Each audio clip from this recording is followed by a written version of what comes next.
and somebody asks, how about your life? You ask that question. You know why you ask that question? Nigeria has become a case of where lunatics took over the asylum. And we know what lunatics do when you want to take anything back from them. They create a thing as if there's a war. So you run away. The madman comes there. You say, hey, everybody say, I don't want to touch this madman. That's what they're doing. We need to take it back. We need to become as mad as they are and take it back.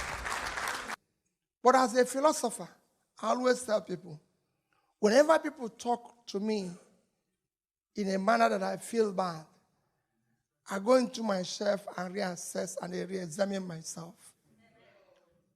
Unexamined life is not worth living. And you see our country today, the way it is and everything, everybody's saying how we're going to change it. Let's ask ourselves, how did we get here? This is what you have when you have, it is cumulative effect of leadership failure over the years.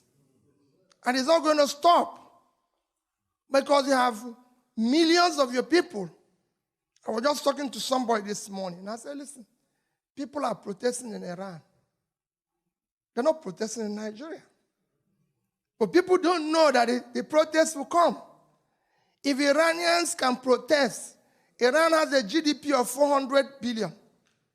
With 79 million people, their per capita is 6,050 naira, $50. And they're protesting. Nigeria per capita is 2,000. So the person with 6,000 is protesting. We're not. Iran generates 74,000 megawatts of electricity. We generate 4. And they're protesting. Iran has the unemployment of 11% and youth unemployment of 25%. We have unemployment of 19.8 and youth unemployment of 61%. So those youths will protest one day. Those of us who happen to be lucky to live in Ikwe and Victoria Land, I say to them every day, if we don't look for food for those who live in Ajegunle, one day we will not be living. So my people, what you need to do is, I believe that you must invest in Nigeria. You must bring your investment. What else can you do? Well, above all, we must change the managers of Nigeria. And somebody asks, how about your life? You ask that question. You know why you ask that question? Nigeria has become a case of where lunatics took over the asylum. And we know what lunatics do when you want to take anything back from them. They create a thing as if there's a war. So you run away. If a madman comes there, you say, hey, everybody say, I don't want to touch this madman. That's what they're doing. We need to take it back. We need to become as mad as they are and take it back. They can manage it. You have a critical problem. The managers of your country, I'm not talking about president or governor, anybody. Fella hit it. The lower people, none of you knows who is in your local government. Every local government in Nigeria receives 100 million naira every month. Go and look for their chairman, they are nowhere to be found. And the same thing goes with your state. You have a situation today where people are owing salary for 7 months and they're celebrating their birthday. How can you say a thing like that? How can you be celebrating when you've ruined people's life? People are dying and you're celebrating and people are watching it on TV. It's a crisis. And the only people that can stop that crisis is you. They can't stop it. Telling people in lunch that when I found it amazing that even people in America are part of the problem. As governor, I come here, you know what people tell me? This man bought this house, this man bought this house. Where are you going to buy your own? Why will I buy a house in America? I don't live in America. I have nothing to do with America. It only cost me $200 to come here and go. Why will I buy a house? Americans should live in America. I'm a Nigerian. I live in Onitsha. That is where I should live. I go to South Africa. I go to everywhere. I say, buy a house in South Africa. How many South Africans have bought a house in Nigeria? How many Americans have bought a house in Nigeria? So why would Nigerians come here? You live here. Yes, you can own a house here. But not people. I come here as governor, and Nigerians will tell you, oh, let's bring somebody and have a party. Why would I leave Nigeria to come and do party here? No way. I should come here as a beggar for you to give me something to take home, not to come and celebrate here. I have people who need food in the country. And Nigerians are celebrating here. And you go there and be calling them His Excellency, when you should push them to go back and do their work at home. So start telling them, if your governor comes here or local government chairman, do not be part of celebrating him. Tell him to go home and fix what he's supposed to do. Don't encourage him to waste the resources. He didn't come with his money. He came with your money. We're asking you to bring back your own. What we need to do is to manage that which is there effectively. Your country, to tell you how bad your country has gone. In 1980, Nigeria as a country had a foreign reserve of $10.5 billion. 10.5. China is 10. South Korea, that somebody mentioned here, is 3 billion. The country was far bigger than South Korea. Had more money than China. China had a population of, today, China population is 1,317,000,000. Nigeria is only 186 million. But what is happening? Today, China has in savings 3 trillion, and we have 30. We had 10. They had 10. We had 10.5. They had 10. Today, they had 3 trillion. We have 30. 1% of what they used to have. Today, South Korea savings is 400 and something billion, and we have 30. What went wrong here? And I can show you nations on nations. We are supposed to be part of the so-called Horses of Nations. Now we have put us to mint nation. We're supposed to be now mint nation because we miss where we're supposed to be, where China, everybody is. They said we are not part of BRICS nation. They put South Africa instead. Why did they put South Africa? I've asked that question. You don't have the infrastructure.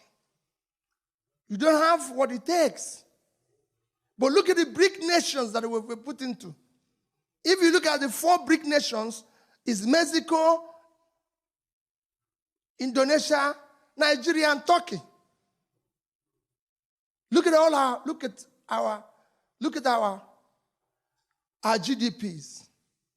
Ours is not even half of the list. The GDP of Mexico, which is not there, that they call anything, is 1.3 trillion. Mexico has today savings. Their reserve is about 170. Of course, you can go there. Both inflation, unemployment, everything is under 10%. Their market capitalization is over 400 billion. Indonesia, which has more population than us, a population of 250, has 1 trillion GDP, have $110 billion in reserve. And of course, can go, their market is over 400. Market capitalization of their stock market is over 400. Turkey, which is smallest among them, 80 million people, has 895 billion GDP. Their reserve is over 100 billion. Nigerian GDP is 400 billion. And on top of it, our government have the most wasteful people in charge in the world. We're in a state of Florida. This state has a GDP of $793 billion. That is twice the GDP of Nigeria. Your richest state in America is California, with a GDP of 2.6 trillion, 6 times Nigerian GDP. With a per capita of 50,000, Nigeria is 2. Can governor of California drive 5 vehicles at a time? No, I'm asking you people a question. So we need to fix it. Can governor of California use 5 vehicles at a time? No. In your place, they use 30 and call it convoy. If it's not madness, tell me what it is. Or you think madness is when somebody doesn't have a cloth? No, there's difference from madness. That's what we need to fix first. So I want you to be part of that change agent fella is saying. Let people have souls and care for their people. That is what we need in our country. We need people who can think. How did China change? What happened to China? How did they change? Even just in the year 2000, China had been able to build from year 2000 to move from, go and check their GDP in the year 2000 was just 1 trillion. Today it's 12. Why is our own still 400? Why are we not investing in the right thing? Today everybody knows, everybody is investing in education and all that. We're not investing. People are telling why the problems we have solved in Nigeria. How can it solve? 60% of the children out of school live in sub-Saharan Africa. 10 million live in Nigeria. Yes. You can go and check your records. I saw somebody the other day. A particular state in Nigeria, Zamfara. Let me just call it. In the last year, NECO had only 110 students. Only 24 passed. A state of 5 million people. They are all commissioners now. 24. When another state has almost 200,000 for the same exam, it won't work. It's Nigeria. Every part of Nigeria is important to us. We have to ask that question. Why? What is happening? So when people, we're not Nigerians staying here, your investment is critical, but what is more critical? That you become part of the change agent. On top of this type of a situation, you still have people like me who are elected. Only in Nigeria, you elect people. People ask me now while we're eating lunch, what is the problem? I said, the problem is the people. So only in Nigeria that you elect people. They don't have car, they don't have anything.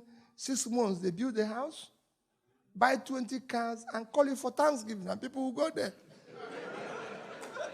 And they will be praying in the church, telling God to bless them. And the bishop will preach that wherever they got the money, he should give them more when they have to call police. Because they know where the money came from. Everybody knows where the money came from. But they are still celebrating it. He comes to America and buy a house, and they said, if you see his house, and it's in choice areas. When he's in Washington, they tell you this place, this man owns the house here. In New York, this man owns the house here. With whose money? Let him show you his business. His daytime job that earned that money, in which is, if Shobanjo, who is doing of advertisement, wants to buy a house in the best area of the world, let him go and buy it. But for God's sake, why would Peter Obi come and buy the choice area in Washington when he didn't own it before? A governor built a house that is unbelievable, and they asked, they say, I used to have the money. Why didn't you build it before? Hey, wait a minute. What are you telling us? And you're owing us salary. Even if you had the money before, you would have kept quiet. The rascality must stop. That's what we need to do first. Let's deal with this rascality first. It's when we stop this rascality that we can now... There's opportunities in Nigeria, my dear people.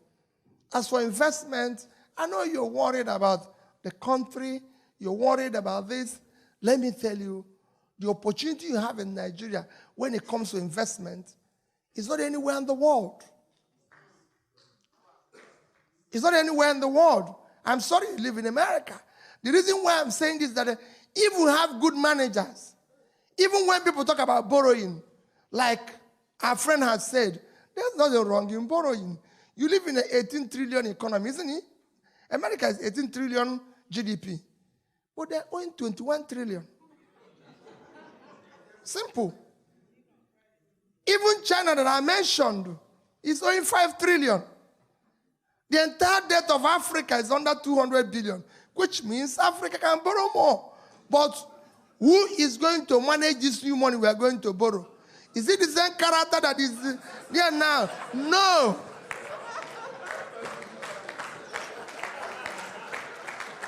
So when you're talking about borrowing money, the greatest tragedy your country is facing today is that the managers of the country have never managed anything in their life.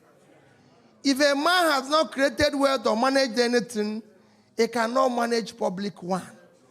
You suddenly find somebody who has never seen 1 billion and then throw him and say he's the governor to manage 12. Go and check it all over the world. All lottery winners went bankrupt. These countries are run today like business. They are managed by people who have managed something. Any manager, people say, oh, Peter, when you went there, what happened? This, that. No, there was no difference. I had a business that I was running. So I know profit and loss. So when I went there, for me, it was a profit and loss. How much do we get? How much are we going to lose? Why should Governor of Anambra State have a lodge in Abuja? For God's sake. This man doesn't live in Abuja. Why would I have a lodge in Abuja? My predecessor bought it for 800 million. We furnished with 200 million, 1 billion, and we are spending about over 10 million every month to keep this house going. I said, no. What are we doing? It's too expensive. I don't live in Abuja. I'm governor of Anambra. I have nothing to do with a lodge in Abuja. We have to shut it down. It doesn't work. And they say we have to use it. We have 15 vehicles, 15 in Abuja. 15 vehicles, so 15 drivers. Doing what? Say, listen, we are not governor of Anambra State. And I have 15 drivers in Abuja. How can this be? And people give us the schools that we need it. We even have a lodge in Lagos. Tell me, what type of rascality is this? I said, no, it cannot happen. We have to shut all these things down. We don't need it. Because it doesn't make sense. If you go today, we have given it to United Nations. That's where United Nations is, since they bombed their place. A year after I came, I said, no. Imagine the amount of money it saves us every year. I can go on and on. Because we had 30 vehicles, we had a fuel dump. Almost a filling station. For what? Why are you going to have all these costs? You come, if I tell you people the cost of governance in Nigeria, you won't be talking about investment here. Is wickedness of the highest order. Young man came out here and almost cried how he lost the auntie. Why wouldn't you lose the auntie? It is the resources they will use to build that hospital that they are using to build convoy. The greatest tragedy, I tell you, is all of you. Because what do people do? I was in governor for 8 years. You hardly meet a Nigerian adult who said you're not doing well. They will all call you His Excellency and tell you that since you came, things have changed. Even when you're seeing that nothing has changed here, in your face. Everybody's telling you, hey, that you're the best thing that happened to this country. Nobody could say to you, no, you're wrong. I just telling them when we're having lunch now, how we changed school. When I came, our school were number 20-something in Wayeka and Neko. Of course, everybody knew that Anambra State, they did not go to school in 2001. And I decided I must visit every secondary school personally. I must go to every secondary school. Everywhere I go, I call parents in the school, call their teachers and headmistress, tell me, is anything wrong? They say nothing is wrong. And you're looking at the school, no roof, nothing. They say nothing is wrong. And you could see that everywhere is wrong. You could see it. Nobody.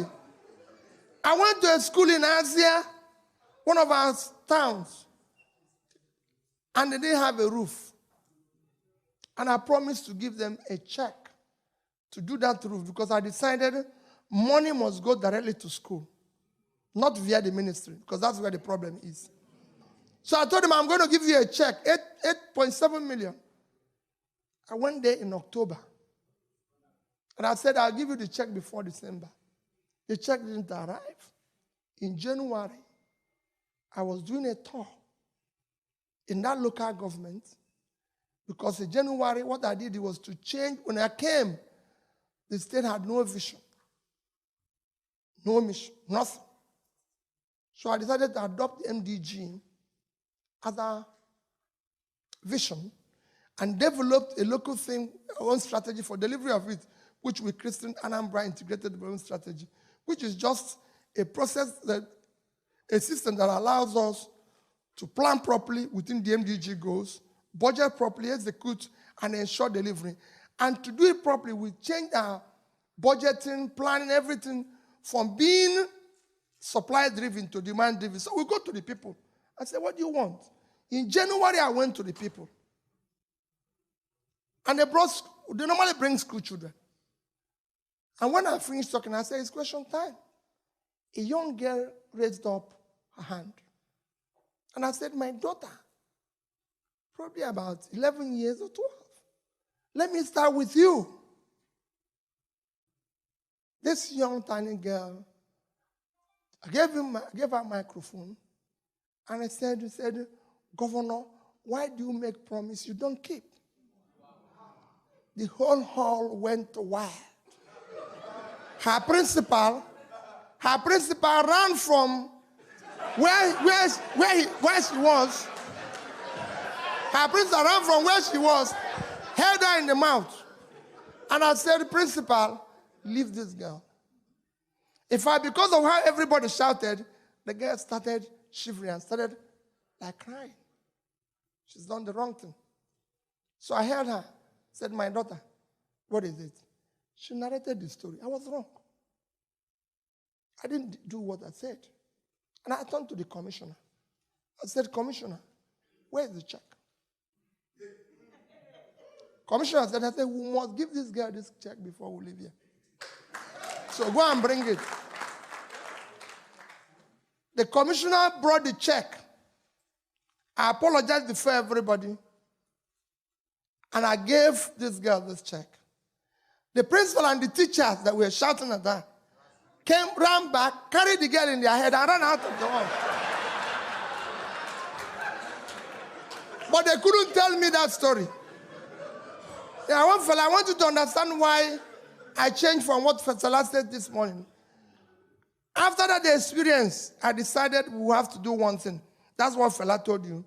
I decided that every secondary school, their senior prefect must have my phone number and they must have a phone. And they must reach me directly. That's how I collected the phone number of all the secondary school senior prefects. I still have them to today. You can see SP, all of them, from A to Z. And guess what? You could see how they want change. Every day, there's no day I don't receive texts from 2, 3, 4 of them telling me we have no English teacher. We have no mathematics teacher. Our roof is leaking. This is this.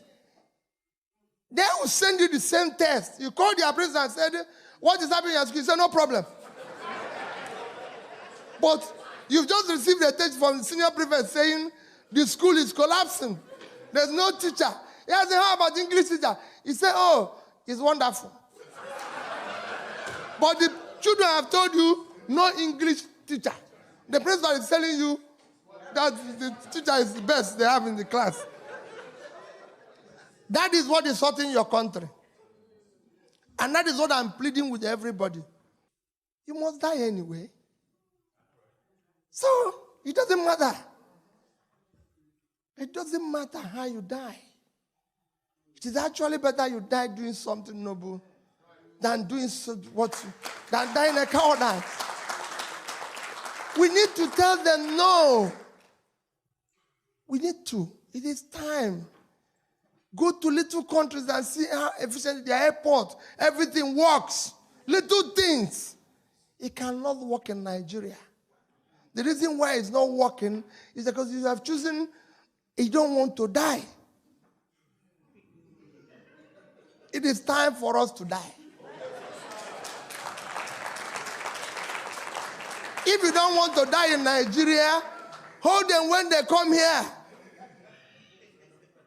They won't kill you here. Protest here. Say no to it here. They will not kill you. We cannot go on this way. In 2007, all our debts were cancelled. All our debts. I'm sure all of you are aware. Obasanjo, Gozi Waladen, got all our debts cancelled. 2017, 10 years after, we're owing $60 billion towards what we used to owe. What did we use it for? Senator, I just said 64. We were owing 30 when it was cancelled, and we are celebrating. 10 years after, it has doubled. What was it used for? That is the question. Every state today is owing a debt that the next governor cannot. And I said to people, I have been governor for 8 years. We didn't borrow one kobo from anybody. I can say to any Anambra person here can testify to, we have the best road network of any state in Nigeria. Our schools were the best. Dr. Liu had just told you about Wilo. I don't know Wilo from Adam. I knew him when I became a governor. He told me he's a heart specialist. That he can do heart operation with this. I said, why don't you come and do it in Anambra State? He told me there's no hospital where he can do it. I said, you know what you're going to do? Give me the cost of all the equipments you need to do it. And I went to a mission hospital. By the time we calculated, everything came to almost $1 billion. I wrote the check and gave the mission. I said, listen, set it up. He's there, he's working.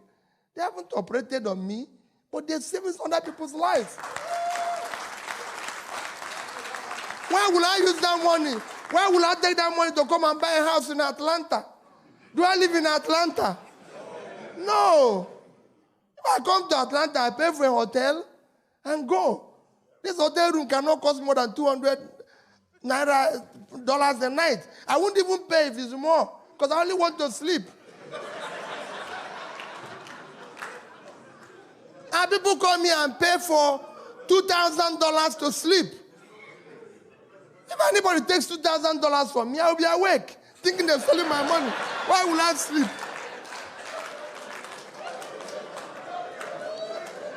It's only to sleep. But people come here, if see a man who has, I can understand Ben Bruce, who has had money all the while, he can tell me the type of hotel he's sleeping. It doesn't matter to me, the name of the hotel. All you want is to sleep. You're not going to buy the hotel. You're not the owner of the hotel. So don't tell me you're staying in Word of Australia, you're staying in this. A hotel is a hotel. You only want to sleep and wake up in the morning.